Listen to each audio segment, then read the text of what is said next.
Go ahead. Okay, well, happy Friday, everybody. I don't know about anyone else. It's been a long kind of a week, but we're at the end of it and ready for the weekend. So hopefully everybody is ready to talk a little bit about finances today. And we're going to get into some deep stuff. So Alex will probably talk a lot today. I'll just keep it in, keep us moving. But what I first wanted to ask everyone about, and I see different people are starting to come in, is just a little quick reminder of what we talked about last week. So does anyone want to just give us a quick review? Last week's treasure was responsibility. And does anyone want to remind us kind of what we talked about with that and what you did with that after the class in terms of your responsibilities? Let's see.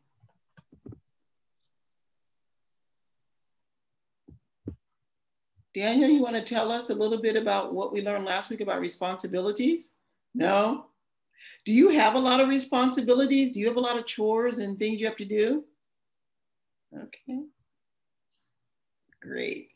Anyone else want to give us a little something that they took away from last week or that they applied from last week? I see a couple more people coming on. Christine, we were just asking if anyone had anything they wanted to share from last week's lesson, especially anything that maybe during the week you were able to apply from last week's lesson. Okay, it has been a long week. Everyone's silent. All right, Alex. Yep, that's what it is. Everyone is silent. I'm just even amazed that all of us, all of us are coming. For Tabia, it's Saturday midday, and for the rest of us, it's Friday night. So exactly coming on a gathering, as I was saying, really appreciate it. So why don't we just keep on going? Okay, we'll keep going. I know. I just drove across town from my little cousin's birthday party to get here in time to start teaching. I could have kept partying, Alex, but no, I showed up. I'm so glad you did. That's our dedication to the program. No, yeah. We are definitely grateful that so many people are interested enough that they want to spend a Friday evening / Saturday morning hanging out with us doing this. So last week's lesson was responsibility, and today's treasure that we're focused on is accountability. And responsibility and accountability, sometimes they definitely have a lot in common and they can sound like they're similar. But can anyone tell me what they think the difference is between responsibility and accountability? Yes, Daniel, you can unmute. Responsibility means like what you're supposed to do and how, like, for example, your responsibility is like washing the dishes. Okay. And what's accountability? Mopping the floor.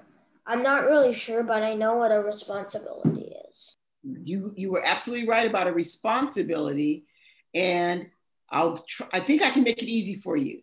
Accountability is when you're held responsible to actually do it. So you might know you're supposed to wash the dishes, but accountability is when you say, oh, I haven't washed the dishes yet. Let me go and take care of that. Because you know that your parents are going to hold you accountable. And when they go in the kitchen and say, hey, what happened? Why aren't these dishes done? They're going to hold you accountable for those dishes not being done. So accountability is when we take our responsibilities and complete them. And we're expected to take care of those responsibilities. So with that in mind, what does that have to do with money? What would that have to do with money and finances? Any thoughts? Okay, Daniel again. Can I say, I think on time. Say again. Pay bills on time. You got it. You got it. That's exactly what we're talking about. Let's see. Okay, it says King Tabia, but I know that's not your name. What's it say? What? I think, okay, when it when it comes to money, I was just like trying to say we only inculcate the proper use of money when we tend to learn the right things to do with money. Mm-hmm. Okay. I have this experience where I have seen people having all the money available to them, but they go about using it, doing the wrong things with it. Mm-hmm. And on the other hand, I've seen people who really needs the money to use it for the proper things don't even have the money. Mm-hmm. So I think if we can actually properly enable people attain the best level of understanding of the use of money, money could be properly channeled to the right direction and accomplish the purpose in which they have been put in place. Okay. I am coming from an exemplary environment where responsibilities due to money is given in the hands of our early classes. Then they tend to fail us because this money are being channeled off the track of what they were intended to do. Mm-hmm. I never even understood why these things were actually going on like this, because I was I can't say I'm better than them. We are all the same people going around doing the wrong things. Wrong. So I feel it is an opportunity for someone to really be able to grasp this understanding, which can enable you see things differently. Okay. Because to be a leader of change doesn't necessarily mean you have to know something too special. There are some very small, vital things like this one, which I never knew about it. And I failed because I never knew. So I think having a clear understanding how I can use this stuff and how to control the little money I have can do a very big thing. Okay. Because if I can actually set an example, I will set a good example which others can follow. Okay. But I understand clearly that it's of no use for me to go about like trying to blame people who have been committing the errors. Because if I were put in that same place, I would commit the same error. Okay. Because I'm not different from those people. Mm-hmm. So being able to have the right understanding of things will enable me to see things directly and solve the problems of our people. I think education related to money will become the most vital things we need in our time, especially in our growing economies. Okay, so getting into today's lesson, which is accountability, how many of you did the homework from last week? Does anyone remember what the homework assignment was that you were challenged to from last week? Yes, I could remember before you came, I was talking with Alex, let us try to take a retrospect into our immediate societies and see if there are problems which we can propose solutions to these problems. Got it. That is awesome. Yes. Yeah, so I've lived here in Tokyo. I never saw anything like a problem which can even concern me as a human being. Mm-hmm. I always sit and think of where I'm actually coming from, thinking there. But to my greatest surprise, Tokyo have more problems than even Africa. Mm-hmm. Well, I was talking with Alex. It was really funny. It is obvious for us to I understand that we are living in a real world where nothing is perfect. No matter how sophisticated a system is, it has its own problems. Mm-hmm. Right. But on the other hand, people tend to look at Africa as if Africa has the biggest problem, which is a big lie. Some of these societies instead have the biggest problem than us. Mm-hmm. Okay. A society like Africa is emerging. You cannot compare a child to have more problem than an adult. I think you can reason with me. Okay. African society is like a child, while these developed environments look like an adult environment. Yeah, I understand. They have more problems than a child, so let us not worry. So based on that, I try to look on issues around, let's say if I go to Africa, because that's an example of myself. Mm-hmm. The society which I live in is not me. No matter how long I'm living here, I will have to run back to my place to really feel at home. Okay. To my true society, when I try to look at it clearly, I see we have issues of unemployment. Mm-hmm. A country like mine, you have at least 40 to 50% of unemployment, waffling and destroying the system. Okay. How can we solve this problem? So what were some things you came up with? Well, actually, we're going to get to that page. Before we get to that page, though, because I want us to really, I want to get everyone's feedback on it. The homework also that I wanted to find out was who signed up for Credit Karma. And we're going to get back to that, because that was one of the challenges we left, was for everyone to sign up for Credit Karma. Actually, so I'm holding you accountable on whether you were able to do that or not. Nari, I don't think I mentioned, I asked everyone to do that, those who could. Yes. I don't think we assigned that assignment last week. Well, no, when at the end of our lesson last week, we did mention that. Yes. Okay. And there was in one of the posts or emails, there was as well. Yes. Okay. Yes. So maybe we can mention a little bit what, because that doesn't apply to everyone. It only applies to us here in US and in Canada. Right. And we will talk about it some more in the lesson. I just wanted, since we were trying to talk about accountability, I was just holding people accountable for whether they've done it or not. Okay. What we want to do is let's get into our lesson for today. So Alex, are you going to show the screen, and I can do that. We can get a little more into what we were just bringing up about our accountability and what that looks like in terms of our accountability to one another in our society and in our communities. So we want to look at that a little bit. Okay, I'm going to share my screen. Okay. There we go.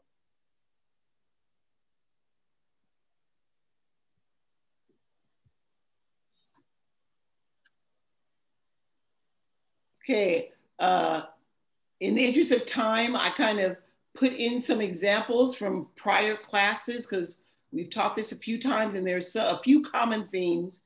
So I put a couple of the things that are super common, and then I'm hoping that folks will add some more things where there are the question marks, things that you maybe thought of that aren't listed here.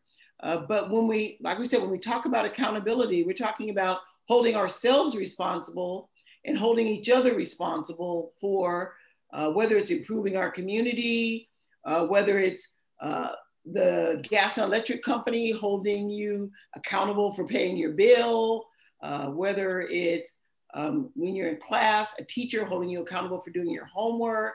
There are all kinds of ways that we have responsibilities, and then we're held accountable for whether we meet those responsibilities or not. Within our homes, we hold each other accountable for whether we did our chores or not. So there are all kinds of ways we do that. And in our community, which we were just talking about, there are lots of different things that a community needs to function. And there's a long list of different types of things we need, whether it's food or shelter or clothing or our health, education, worship, laws. There are all these different things that you need for a community to function. And then we hold each other accountable for how we use all these things, or how we produce them, or how they operate. So what I would love to hear from someone, or you could type in chat, those that already filled these in or had a chance to look at them, or even now looking at the list. Alex, can we scroll down a little bit? Scroll up to the top again, please. I'm sorry, back up. Yeah, thank you. All right. Some of the basic necessities, right, that you have to have just to have a neighborhood, to be able to have a decent quality of life. You know, you need nutrition, shelter, clothing. Are there other aspects of your community that you think of that you hold accountable for those things? What are some other essentials in those arenas? And you can type it in chat. You can unmute and give us some examples. So, for instance, besides grocery stores and farms, what are some other examples in our community that are necessary for nutrition? Maybe we can call on some people who haven't participated. Let's see, I'm looking at the list. How about Paula? I always like to pick on Paula. Is there something in here that or particularly in your community, do you think there is enough places to go get type of food that you like to have? Yeah, there is. Okay, all right. Larry, other questions? Since we got Paula, we should not let her go. Well, Paula, what are some of the places that aren't listed there that in your community you see are necessary for nutrition, or you see that people are using to make sure they get nutrition? That's basically that's basically all. Like people just all go to grocery stores like where I'm at, so there Okay. aren't really any other places. Are there restaurants? Oh yeah, restaurants. There are But like people don't restaurants? really go there now. Okay. Oh, well, you can maybe drive up and they have to bring the food out, or you can only eat outdoors. Outdoor dining is a big thing in San Diego anyway, so that's the way a lot of restaurants have been able to keep having customers, because there are lots of tables outside. Yeah, but I don't think outdoor dining is practical this time of year in Vancouver. Exactly, you're right. For Canada, maybe not so much. Yep. Yeah. Okay. What about shelter? What are some things we need to make sure that there's enough shelter in our community and that people have somewhere to live?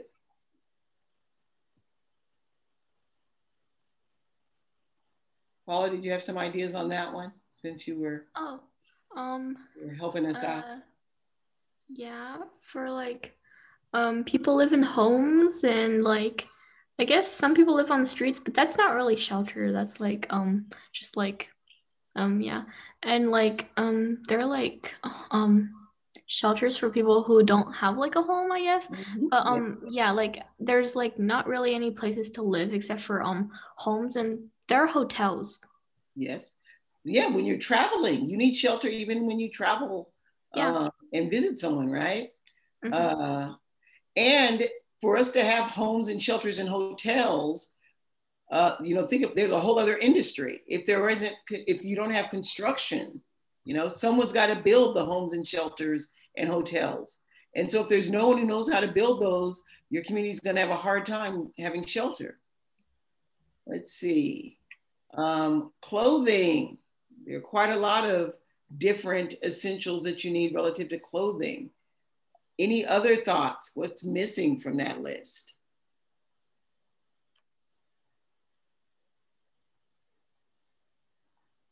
Let's see. Anyone with any other ideas?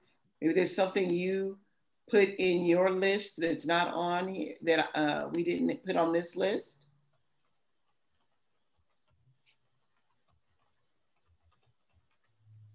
Let's see. Let's see, Irma, secondhand stores, great idea. I was just about to call on you, Irma. You must have known that. So you already typed something in chat.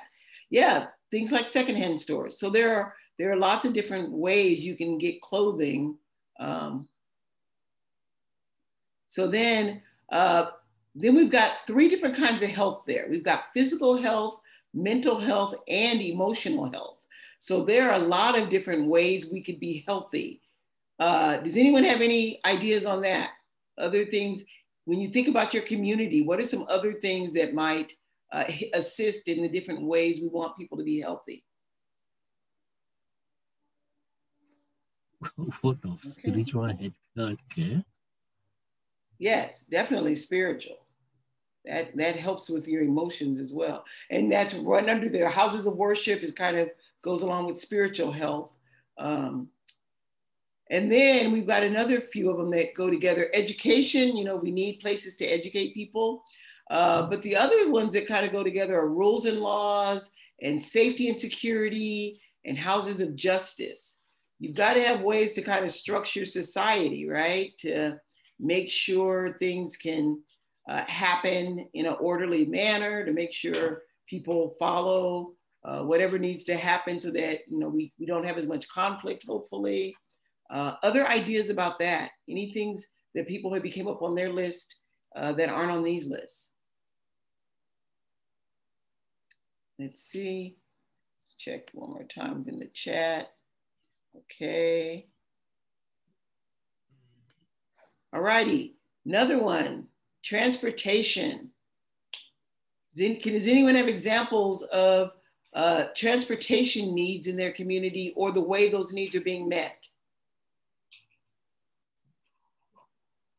And how that might affect our communities? No? Okay, you guys are getting away with a lot because we want to get to the credit and the other stuff.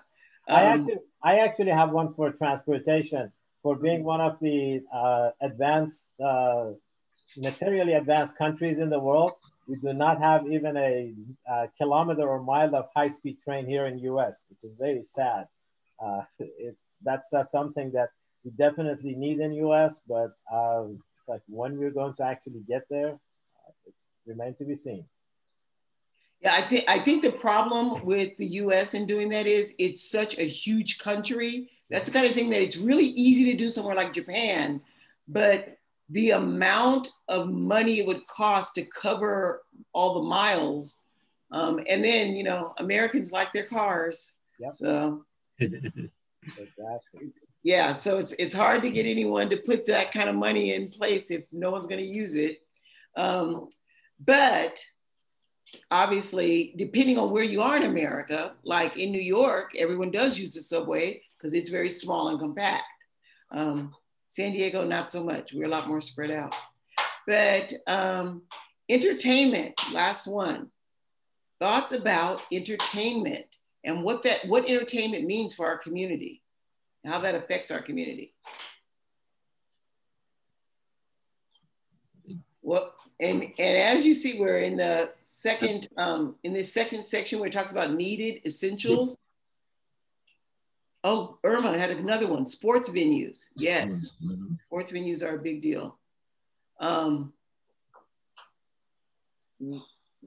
essential things. So what are some things, and you can put in the chat or you can just unmute and let us know, when you consider some of the things that are absolutely necessary as far as community essentials, what would some of those be?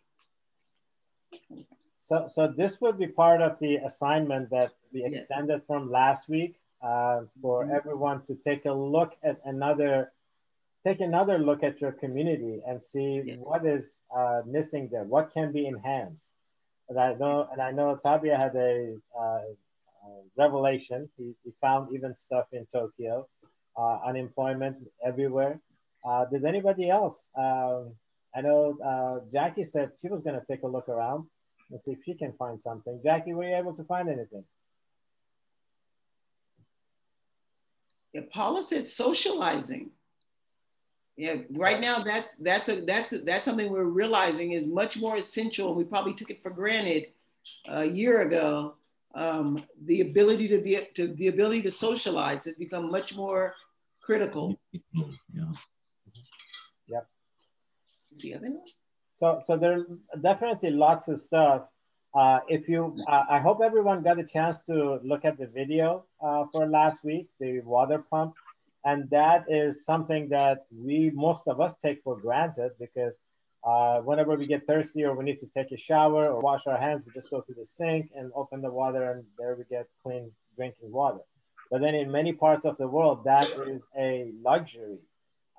So that is when Paula put in their water and food. Yes, that is something that many people are deprived of. Let's see, who else do we have that we can pick on? Oh, Irma brought up a couple of really good ones. Lyft and Uber.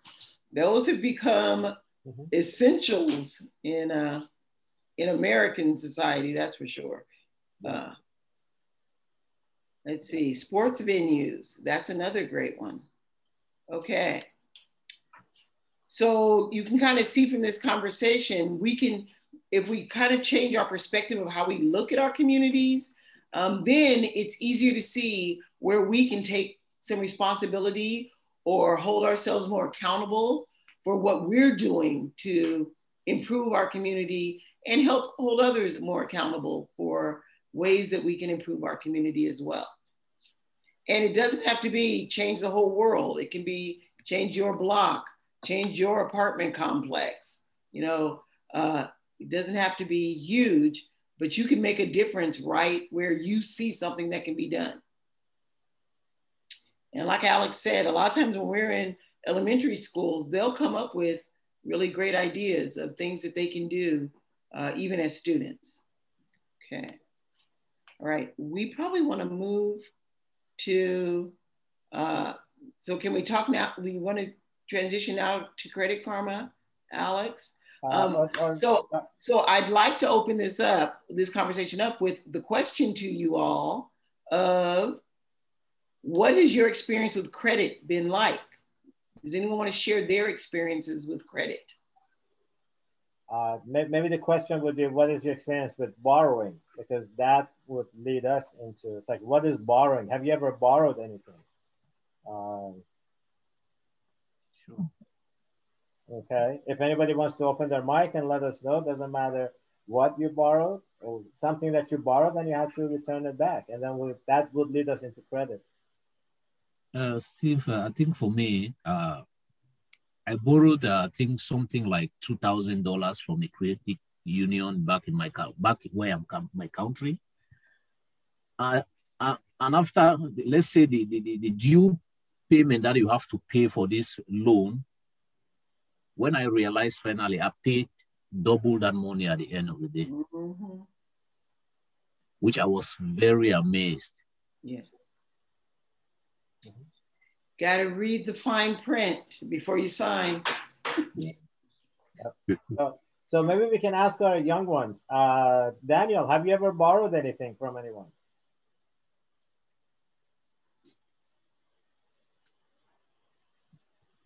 Not really, but I think I have. Okay, do you remember what it was? My mom has borrowed $500 from me to fix the... Oh, so that's good, Daniel. Be the lender, not the borrower. Exactly. So did you charge? Did you charge her interest, or did she just give you back the $500?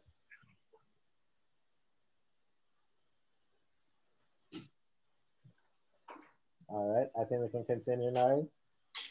Okay, so as we have on the screen now, here are a couple of examples where when we borrow, we want to borrow for something that's going to advance us. So, you know, we don't want to borrow money to take a vacation that we can't afford, because then after the vacation's over, we don't have the money to pay back. Like, we spent the money and had the vacation, but the person who we borrowed the money from is still wondering where their money is, right? You want to borrow for something that's going to advance you. And so, for instance, a great example is higher education. A lot of times it's gotten way worse, and so there's a lot of student debt. But in theory, you would take out some loans to pay for college, because you're assuming that the kind of job you would get when you finish college would more than pay for that loan, and the additional income you would receive would be much more than by not going to college. And so sometimes we take out loans to advance our education because we assume that it'll be worth it because of the income we would get later, right? Can someone think of some other examples of where you take out a loan because it is an advancement in your life? It's a way that you're going to be able to improve your life. So Paula put a good example in there. She says, I've borrowed money from my mom for a school project 3 years ago, but never returned it. So yeah. I think Paula, that was probably a cost of education that your parents paid, but that's between you guys. Yeah, that's sounding more like a gift than a loan at this point. Yeah, exactly. But it's good that at least she recognized that maybe it was a borrow. Maybe we can also ask the question, have you ever seen anyone or know of anyone who's borrowed money, let's say particularly money, for something that they didn't need, they just wanted something that they thought, maybe like you saw a friend have something and then you were your desire, you wanted, it's like, oh, I see my friend having this thing, I should have something like that too. And since I don't have the money, I should go borrow. Has anyone, and this is for both adults and our youth, have you ever seen a situation like that? Anybody? Alex, one more, please. Can you repeat the question? So the question is, have you ever, either yourself or seen other people who borrow money to buy something just to show off to other people, or they see their friends have something, and let's say I see my friend having a newer car, and I say, oh, that's so nice. I'm falling behind. I need to go buy a new car. So I go borrow money for that. Have you ever, you know, of a situation like that, either yourself or somebody else? Yes, this is a very normal experience. Like I remember back home in my country, we were working for the government, and I had this senior colleague who received his first salary, because with the system, you have to work for about 2-3 years before government puts in the first amount of money into your account, which is quite a huge amount of money. So I noticed him collected his first money, and he went and bought himself a good car. Then he got his best friend who became his driver. Then they were like living from one drinking spot to the other for the past 1 year. Then after that period, I noticed that he went back to abject poverty. Mm-hmm. So then I've seen whereby I've seen a friend came to, like, a good example is like my sister told me that she needed a loan of about $5,000. She wants to run a business. And I raised the money for her. I waited after 1 year, 2 years. I didn't get any response from her. Then suddenly I saw her again coming for financial assistance. So I started asking, what's wrong with the business? So she gave me all sorts of complaints. Then you see her now use this money now for a different purpose completely, putting herself together, getting all the good clothes, but yet no business ever accomplished. Yeah. It was really amazing. Okay. So maybe we can ask our young ones, because I know us adults, we have seen or we have been in situations like that. But from our young ones, Daniel, have you ever seen your friends having something that you wanted to have?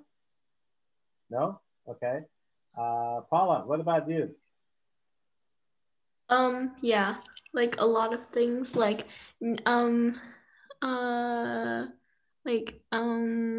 I actually don't know, but like, yeah, actually not really. Like I don't really want stuff very often. Okay. Like my standards of life is very low, so like there's nothing that like really like other people have that like I'd want to have. So yeah. Okay. What do you think? So let me give a follow-up question. Do you think it's normal to want things, to see our friends, or we see stuff on TV or on social media and stuff like that? Is it normal to be wanting new things and better things, or is it abnormal? Yeah, it's definitely normal with like all the stuff that's like influencing us. Like these days, like when you look at social media and you see an ad for like new clothes or like whatever, and you just really want it, or like a new car. Yeah, it's definitely normal because like we're influenced by what's going on around us. So yeah. Okay. All right. Very good. Larry? Okay. So continuing this conversation and sort of transitioning, borrowing, well, I guess the real question I have is, does anyone know the difference between debit and credit? That's as we're considering this. You know, a lot of times, especially in American society, we have lots of plastic that we use and don't even use money most of the time. And sometimes those are debit cards and sometimes those are credit cards. And to Paula's point about people wanting things just because they see it on TV, they will pull out a card and buy it just because something on TV told them they wanted it. I wanted to get your view on the difference between using a debit card to do that and a credit card. Anyone want to clarify that for us? The difference between a debit card and a credit card? Yes.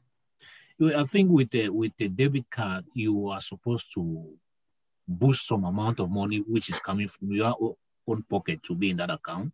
But with the credit card, the company will allow you to spend on credit so that you can pay someday. I think this payment is not free. This payment is crazily expensive. You must pay with extra amount of interest. Yes. Sometimes, to be frank, some of these cards will tell you that by the end of the day, you may pay 2% of interest, but to my experience, it's never true. You tend to even pay even 5%, something you don't expect. Then they will look for every possibility to put you in a very hard condition when you expect them to be of value to you. That's when you will know the opposite of it. I'm talking in a place like Japan is crazy. I can't tell you how many credit card companies are just block your credit card because maybe you didn't pay a certain amount. You may not, the money you didn't pay on time isn't really much. It may just be like, let's say you didn't pay $10 in the day, which it was supposed to be overdue and you forgot it. They just get the card from you for no reason. So it's not even to me, I prefer holding a debit card than a credit card because I'm sure that what I'm spending is my money. Yes. Rather than taking credit for somebody, they will ask for extra something that you will not even like to experience. Yeah. You will pay interest on a credit card if you aren't paying off the actual balance. And Alex, I know you have a few things to say about that. So you want to put in your credit card promo now? Yeah, so let's recognize, I know John was having a little difficulty connecting and reconnecting, but he did put some comments in the chat. So it says the two of the biggest items we tend to borrow for is to buy a car and a house. I think that's becoming universal. And then he does say that some credit card interest can be as much as 22. We actually, when we started this program, we worked with a family.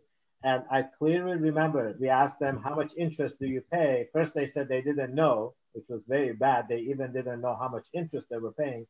And then when they looked and came back, they said, only 39%. And it's like, wow, how can you say only 39%? So anyway, this credit system, which is becoming more and more kind of getting everywhere in the world, is becoming a life necessity, particularly here in the US and I think a lot in Canada.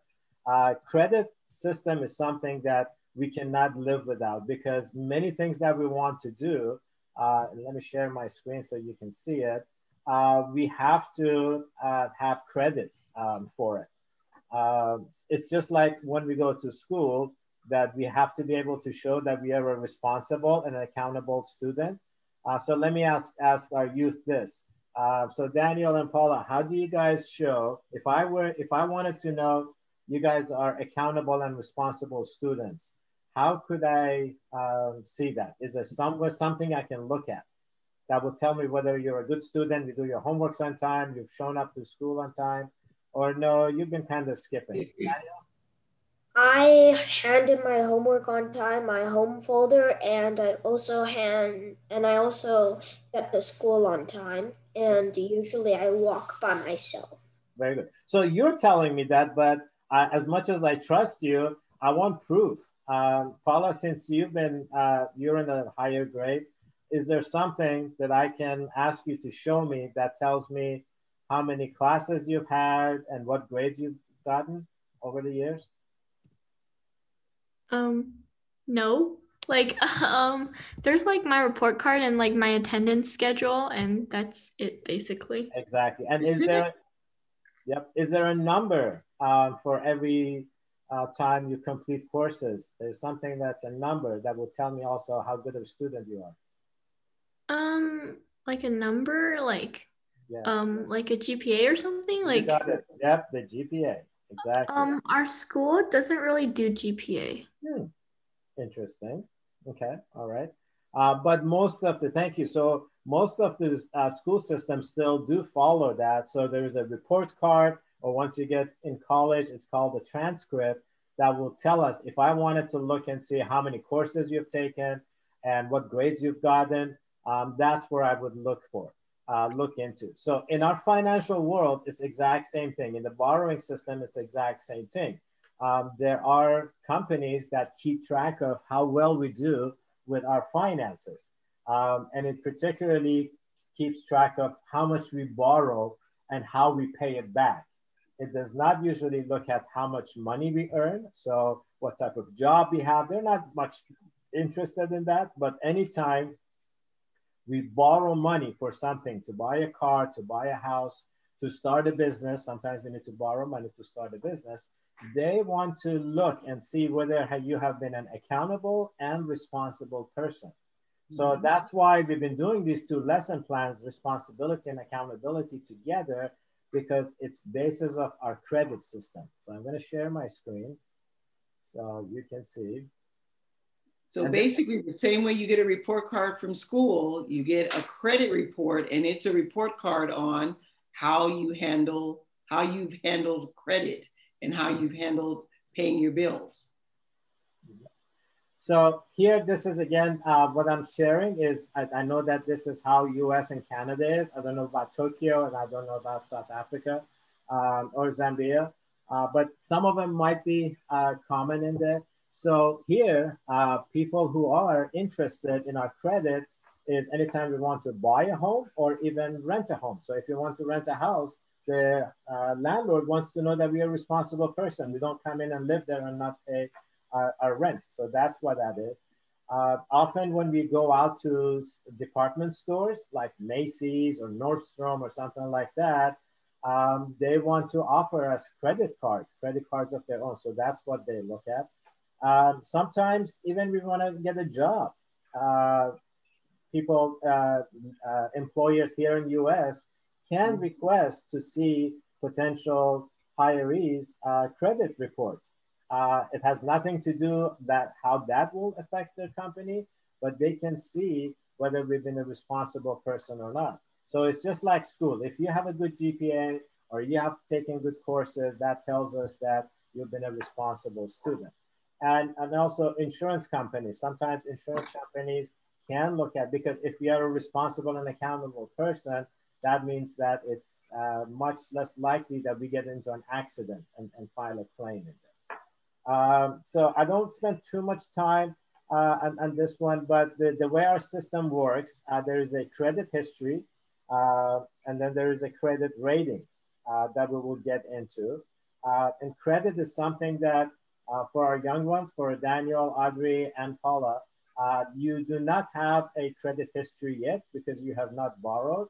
But if Canada works the same as US, once you turn 18, you will be able to access your credit and start building credit. But I'm hoping that your parents, even now, before you turn 18, are working with you so you are growing up to be responsible and accountable, which I can definitely see. I mean, if you guys are coming on a Friday night in a Zoom meeting, that's definitely responsible, being responsible and being accountable and being punctual in it. So that is the overall of the credit system. I want to pause here a little bit and see if there are any questions before I dive into a little bit of more details. Any questions for me? Very good. Very quiet. All right. So let's look at the credit report, which would be equivalent of our school transcript. These are the information that we can find in our credit reports. So I know US and Canada both use these three companies, Experian, Equifax, and TransUnion. These are the companies that keep track of our financial health, financial affairs, borrowing affairs, basically. So when we look at our credit report, the information that we're going to see in there is obviously our name. If we ever use different names, in US, our social security number, date of birth, and any places that we've lived in the past few years. So those are all listed in there. Then it will list out the account information. So let me ask Paula, since you are, or even Audrey. Audrey, if you can unmute yourself. I know sometimes you have difficulty. Your transcript, does every class that you've ever taken in school, does it always stay there or does it disappear like after several years?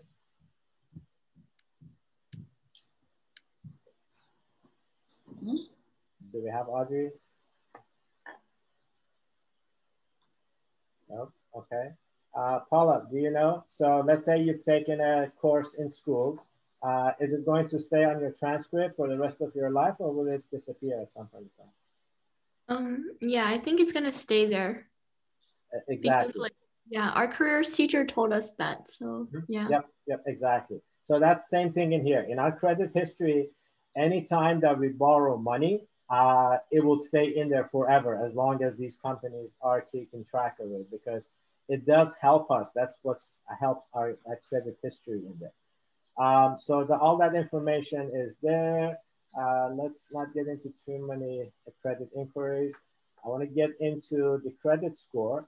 Now, the scoring system, I've seen that it varies, even though that they use the same agencies, and we'll ask our Canadian friends what agencies are doing this. Credit scores might be a little different, but this is how the US credit score system works. So our payment history. So this is our punctuality factor. As long as we pay our credit cards and loans or obligations on time, we maintain 35% of our credit score. Our credit score ranges from 350 to 850, but probably in Canada, it might be a little different. Then the next portion is about how much money we have borrowed. And we'll get into more details of that. This length of credit history, that's why anytime we borrow, let's say if we borrow for a car, and even when we finish paying off the car, that loan will still stay on our credit report because that helps us build credit history. So I want to ask our Canadian friends if anybody can tell us a little bit about how credit works in Canada. Jackie, do you know? Jackie is awfully quiet tonight. Sorry, what's your question? So the question is, are you familiar with the credit system in Canada? Have you looked at your credit in Canada? Oh, I'm not familiar with the Canadian system. Oh. But once I got a letter from that company, just you mentioned, and yeah, I pay attention. I found they asked me because they found the two different names on the same thing car. They just sent the letter to ask me who is who. Yeah, something like that. Yes, yeah.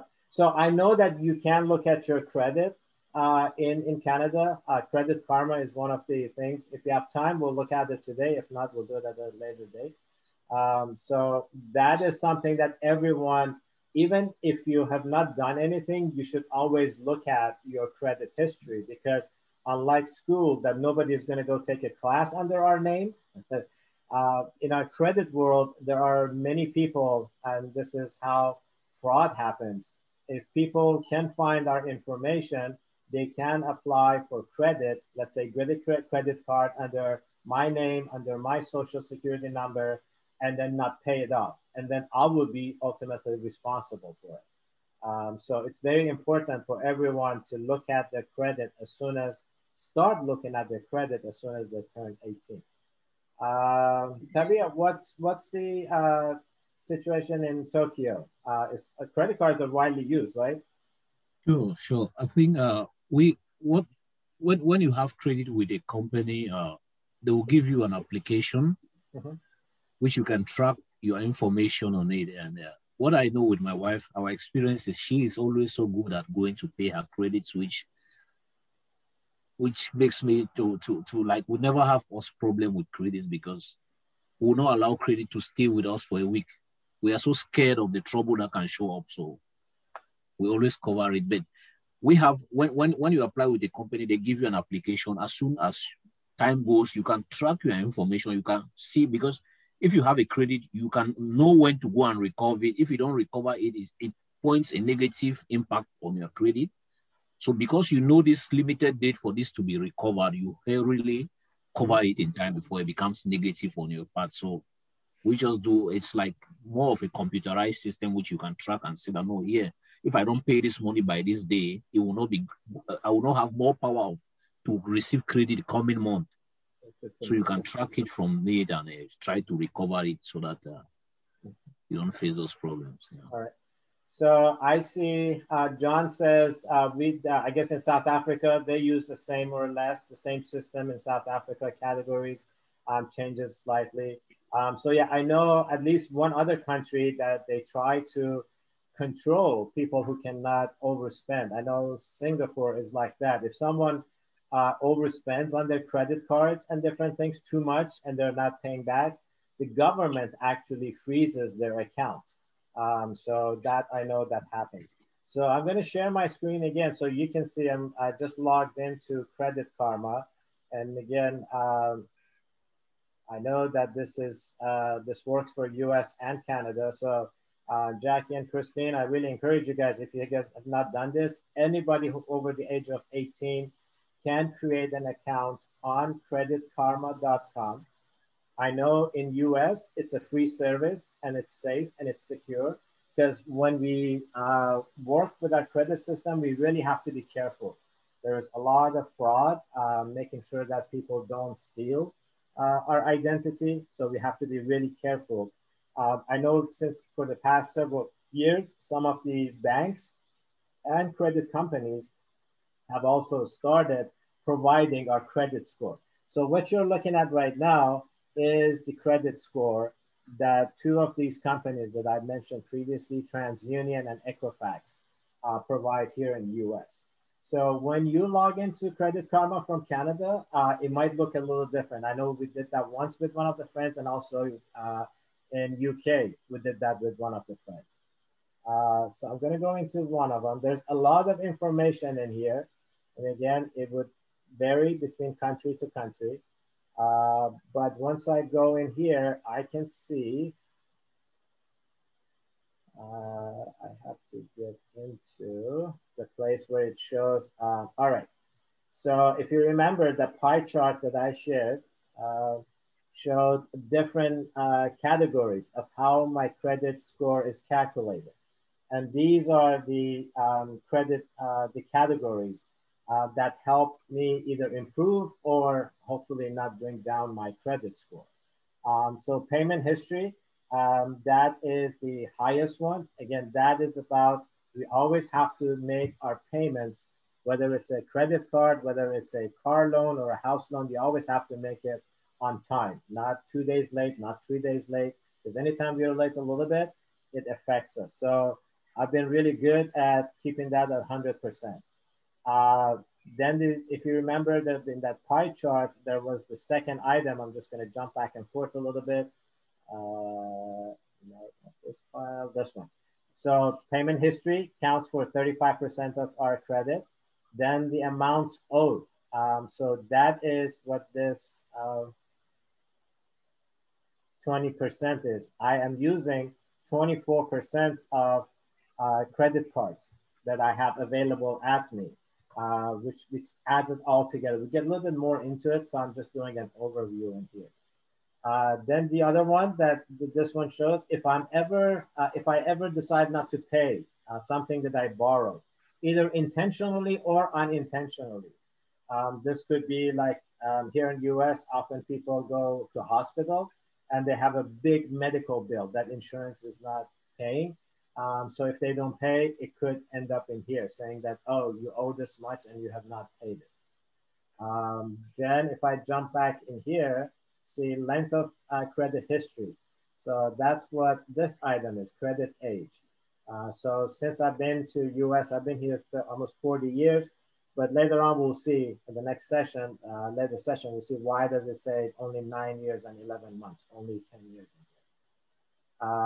And then how many accounts I have. I have 32 accounts. I'm not sure if this is all the open ones or all the ones that I have open and closed.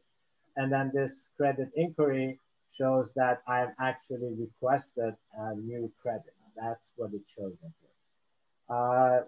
John, do you know what system is used in South Africa to keep track of credit? Octavia, do you know what credit system is used in Tokyo? I don't really,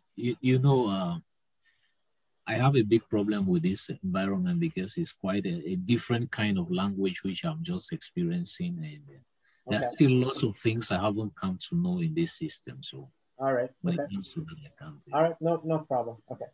And I think John is kind of connecting and disconnecting. He's having some problem. Yeah, Alex, So can I ask a question? yeah. If for instance the credit score like you showed on that page says that somebody scored 760 something, which gave the person excellent. So which let's say which level can somebody score which can identify the person to be bad credit in the credit. United? Yeah. So the levels are different in there. It's 750 and above. It's like excellent. That is the best credit rating that you can have. It does go up to 850, but that means that you're going to get the 750 and above. Means that you get the anytime you're trying to get a loan, you get the lowest available interest rate, whether it's credit card, buying a house, or buying the car. Once it goes below 750, 650 to 750, it's still acceptable by the lenders, but then you start paying a higher interest rate. Anything below 650, you begin to get into trouble. So banks don't want to deal with people that have less than 650. Some banks may do, but not usually the big ones, but they will end up charging a lot of interest, more than what usual is. So here in US, our recommendation is to, if you can, keep it above 750, but definitely more than 650. And I don't know what it is in Canada. Hopefully, Jackie, once you log into Credit Karma and you understand, and we can work together to understand how the Credit Karma works in Canada. Sure, I'll try. Yep. So we'll do that. All right. So again, we'll come back to this. We'll come back to, we did not even talk about credit cards. We'll come back to this we have another session that we'll be talking about this stuff. Since we are running out of time, I want to make sure that we give assignment for next week as well. So let me share my screen again. So next week, the lesson plan is about becoming thankful for the countless blessings that we have. And we'll see why is that have anything to do with finances. Because I thought we were just about talking about banking services like we were talking about now, credits and so forth. So your assignment for next week is to fill out these charts. So you can list out things that you're thankful for. It can be anything. It can be material. It can be non-material stuff. Let's say I'm thankful for food. And then you got to decide, is it something that we must have? And meaning that if I don't have it, I will die. Is it something that I can live without? Yes, it's nice to have, but if I don't have it, I'll be okay. Or is it something that's absolutely unnecessary?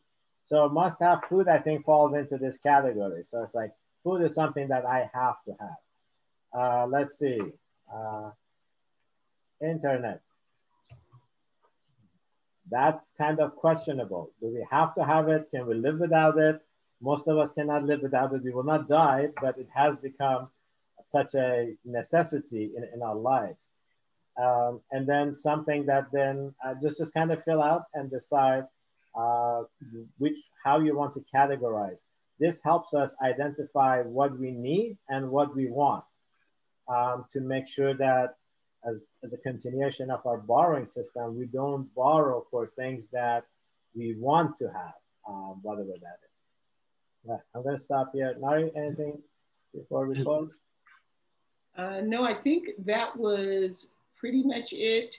I did want to ask, I know we haven't really been doing like the register book, but if in the chat, I did want to know who has been actually tracking allowance or using the budgeting spreadsheets. Who's been using those over these last few weeks? And how has that been for you, actually trying to use some of the tools like the budgeting spreadsheet or the register book? So, I don't know if anyone wanted to share their experience or just type it in the chat. That was something that I was interested in. Yeah. I think to that we are still working on it because we try to like track issues with my wife at home. It's a crazy list.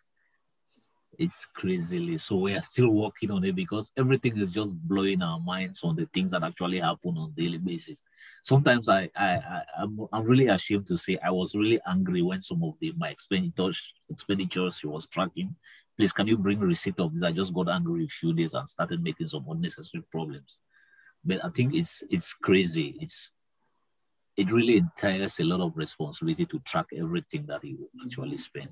We're working on that seriously too. Okay. Good. Yeah, that's all you got to do is start working on it.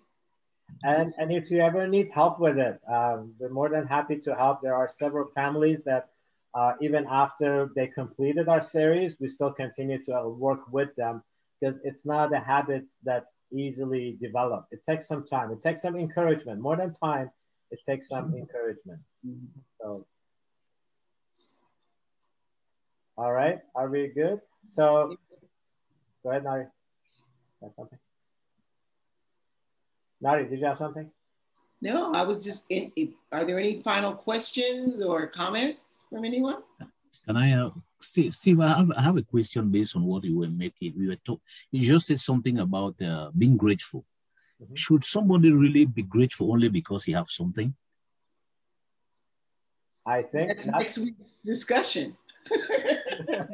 that's next week's discussion. But if you're referring to material stuff, definitely not. I think that we should not only be happy when we have material stuff, because there's a lot of other stuff that we have that we need to be happy for. But yeah, let's fill out. So since that's the assignment for next week, let's make sure that we fill out our sheets as much as we can with things that we are thankful for. I know in our family, sometimes all of us, all four of us, we forget that we have so much to be thankful for. So sometimes my wife says, okay, the board on the fridge, everybody has to write something in there that you're thankful for every day, so we don't forget. Because it's so easy to continually complain about slow internet, friends who say whatever, the politics that's going on around us. Why are they not doing this? Why do we have to wear masks? Why? There's so many whys and so many complaints that we forget that we should be even happy with little stuff. So let's continue our discussion there. My second question is, life is more about experience. Does it really make sense to be grateful for something that you don't have at hand? Is it reasonable? Can you give an example? It's like, let's assume that you let's say you want to start a new business and you haven't really started a business. Because I got this kind of contradictory teaching which says, feel grateful for something which you don't have already. It's a little contra, because when you started saying grateful, being grateful, we're like identifying some things to be grateful, which are actually physical. But then another school of thought teaches to be grateful for something you don't have. Mm-hmm. So does it really make sense? I'm trying to, because someone with a lot of experience can